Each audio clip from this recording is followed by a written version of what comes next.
ये है वो सारे ईस्टर एग्स एंड कैमियोज जो हमें captain America brave new world में देखने को मिली हैं। सो आगे स्पॉयलर्स आने वाले हैं। अगर आपने अब तक captain America brave new world नहीं देखी है तो आप पहले मूवी देखिए, उसके बाद ये वीडियो देखना। सो मूवी में हमें न्यू थंडरबोल्ट रॉस से इंट्रोड्यूस करवाया गया है, जिसे पहले विलियम हर्ट प्ले करते थे, बट उनकी डेथ के बाद हैरिसन फोर्ड को इसमें रिकास्ट कर लिया गया। एंड यहाँ थंडरबोल्ट रॉस यूएसए का प्रेसिडेंट बन चुका है और अपनी विक्ट्री स्पीच में वो थैनोस के स्नैप और ब्लिप का रेफरेंस देता है और सेलेस्टियल टाइमेट के ऊपर बात करता है, जिसे हमने इटर्नल्स में देखा था। हमें रॉस का एक फ्लैशबैक सीन देखने को मिलता है जहां पर हैरिसन फोर्ड के रॉस के पास भी उसकी क्लासिक मूछें हैं और उसे द हल्क हंटर कहकर भी मेंशन किया गया है। द इनक्रेडिबल हल्क से हार्लम में हल्क वर्सेस अबॉमिनेशन की फाइट का रेफरेंस भी यहाँ था। कैप्टन अमेरिका के मिशन में हमें ये बताया जाता है कि उसे उसके new wings and suit Wakanda से मिले हैं। ये हमें falcon and the winter soldier से पता था, बट इन केस जिन्हें नहीं पता था तो ये रेफरेंस उनके लिए था। तो कैप्टन की शील्ड के साथ उसका सूट एंड विंग्स भी वाइब्रेनियम से बने हुए हैं, जो ब्लैक पैंथर के सूट की तरह काइनेटिक एनर्जी को अब्सॉर्ब एंड रीडिस्ट्रीब्यूट कर सकते हैं।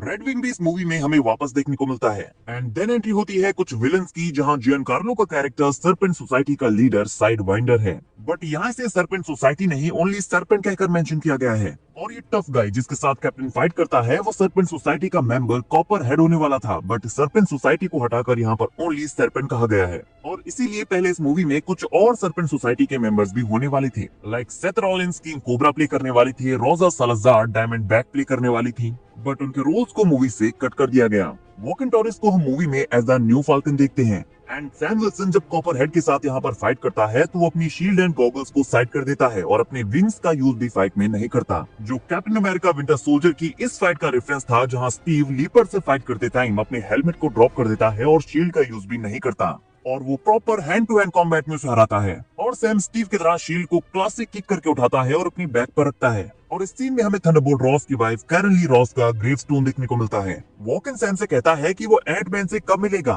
तो ये फाल्कन एंड एंटमैन की उस फाइट का रेफरेंस है जब वो दोनों पहली बार यहाँ मिलते हैं। Falcon and the winter soldier से आइजाया ब्रैडली भी यहाँ रिटर्न करते हैं, जिन्हें सैम ओजी कहकर बुलाता है बिकॉज वो हिस्ट्री के फर्स्ट ब्लैक कैप्टन अमेरिका रहे हैं। आइजाया भी एक सुपर सोल्जर हैं जिन्हें कई सारे मिशंस में भेजा गया था, स्पेसिफिकली कोरियन वॉर में, बट यहाँ ऑर्डर्स के अगेंस्ट जाकर उन्होंने अपनी टीम की जान बचाई और मिशन फेल हो गया, जिसके बदले में उन्हें 30 साल तक जेल में रखा गया। बट सैम विल्सन उन्हें वो रिस्पेक्ट वापस दिलाता है जो वो डिजर्व करते हैं। एंड आइजाया ब्रैडली यहाँ पर पंचिंग बैग्स की चेन को तोड़ देते हैं, ठीक उसी तरह से जैसे फर्स्ट एवेंजर में स्टीव रॉजर्स पंचिंग बैग की चेन को तोड़ता है। सैम मेंशन करता है कि कैसे सोकोविया कर्ट्स के टाइम पर रॉस उसके नैट एंड स्टीव के पीछे पड़ा था। सैम रॉस के बिना मूंछों वाले लुक के बारे में बात करता है और रॉस कहता है कि इलेक्शन जीतने के लिए मूंछों का जाना जरूरी था।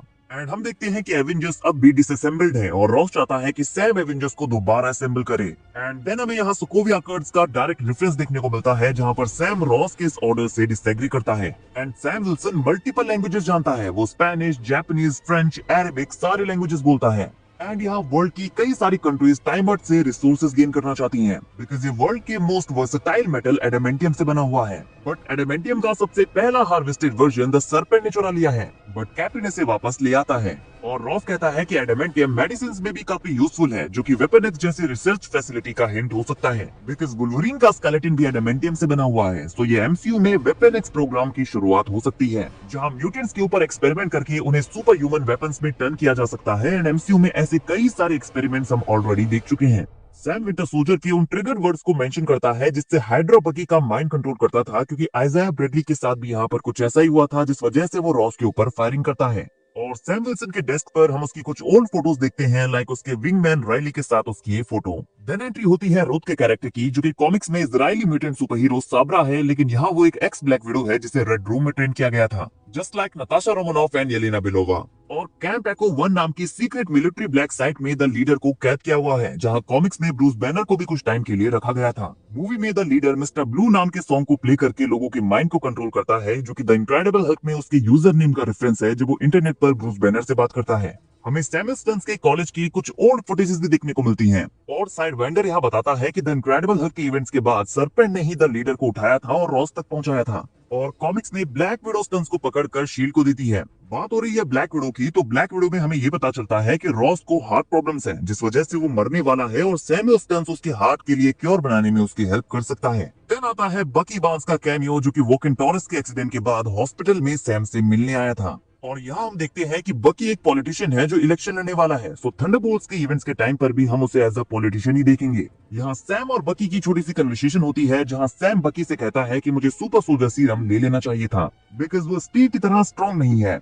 बट बकी उसे समझाता है और कहता है कि स्टीव ने लोगों को बिलीव करने के लिए कुछ दिया था, बट तुम लोगों को इंस्पायर करोगे क्योंकि तुम लोगों के लिए रिलेटेबल हो। लोग तुम जैसा बनने की कोशिश कर सकते हैं और इसीलिए तुम स्पेशल हो, तुम्हें सुपर सोल्जर सीरम की जरूरत नहीं है। और सैम उससे मजाक में कहता है कि क्या तुम्हारे स्पीच राइटर ने तुम्हें ये लिख कर दिया है, जो कि विंटर सोल्जर का रेफरेंस है, जहाँ पर सैम स्टीव रॉजर्स से भी सेम यही चीज कहता है। हम फोन पर बेटी रॉस की आवाज सुनते हैं, जो कि फोन पर अपने डैड थंडरबोल्ट रॉस से बात करती है। देन पता चलता है कि द लीडर को रॉस ने 16 सालों से पकड़ कर रखा है, बट द लीडर अपनी इंटेलिजेंस का यूज करके रॉस से रिवेंज लेता है और उसकी पिल्स में गामा रेडिएशन फ्यूज करता है ताकि वो रेड हल्क में टर्न हो जाए और अपनी रेपुटेशन डिस्ट्रॉय कर दे। और एग्जैक्टली यहाँ पर ऐसा ही होता है। रॉस अपनी स्पीच के टाइम पर रेड हल्क में टर्न होता है और रेड हल्क के पास उसका हीटिंग फैक्टर भी है, जिस वजह से उसकी आसपास की सारी चीजें जलने लगती हैं। और इसी फाइट में रेड हल्क वॉशिंगटन मॉन्यूमेंट को सॉलिड डैमेज पहुंचाता है। बट ये पहली बार नहीं है, इससे पहले भी स्पाइडरमैन होमकमिंग में हमने ऐसा होते हुए देखा था। सैम का ये सोल्जर फ्रेंड जिसे द लीडर बाद में मार देता है, इसका नाम डेनिस डम्फी है, जो शायद एमसीयू का डेमोलिशन मैन होने वाला था। और रेड हल्क का ये थंडर क्लैप मूव हम कैसे मिस कर सकते हैं, जो कि हल्क का आइकॉनिक सिग्नेचर मूव है। एमसीयू में हमने इसे कई बार देखा है। एंड देन आता है Sam Wilson and red Hulk की फाइट के बाद का ये सीन, जहाँ पर सैम रेड हल्क को काम डाउन करता है। ये सीन मुझे हल्क और नताशा की याद दिलाता है, बट ये एक्चुअल में सैम की ग्रुप थेरेपी का रेफरेंस है, जब वो स्टीव को ज्वाइन करने से पहले पास्ट में लोगों को एज अ काउंसलर थेरेपी देता था। और यही वो अल्टीमेट रीजन है जिस वजह से स्टीव ने सैम को नेक्स्ट कैप्टन अमेरिका चूज किया। रॉस एंड द लीडर को राफ्ट प्रिजन में डाल दिया गया है, जो कि सुपर पावर्ड इंडिविजुअल्स के लिए एक हाई सिक्योरिटी प्रिजन है। इस राफ्ट प्रिजन को हमने सिविल वॉर में भी देखा था। एंड फाइनली आता है बेटी रॉस का कैमियो, जहां वो इसी राफ्ट में अपने डैड थंडरबोल्ट रॉस से मिलने आती है। और सैम ने कंफर्म कर दिया है कि वो एवेंजर्स को रीअसेंबल करने वाला है, क्योंकि वर्ल्ड को उनकी जरूरत है। और एंड में वॉक इन सैम से कहता है कि क्या वकांडा तुम्हारी तरह मुझे भी एक अपग्रेडेड विंग सूट दे सकता है। और मूवी के पोस्ट क्रेडिट सीन में द लीडर सैम को वार्न करता है कि अदर वर्ल्ड्स इस वर्ल्ड को डिस्ट्रॉय करने के लिए आने वाले हैं, जो कि ऑब्वियसली मल्टीवर्स एंड इंकर्जन का रेफरेंस है, जो कि हमें Avengers doomsday and secret Wars में देखने को मिलेगा, जहां सारे यूनिवर्सेस एक दूसरे के साथ कोलाइड करेंगे और पूरा मल्टीवर्स ही डिस्ट्रॉय हो जाएगा।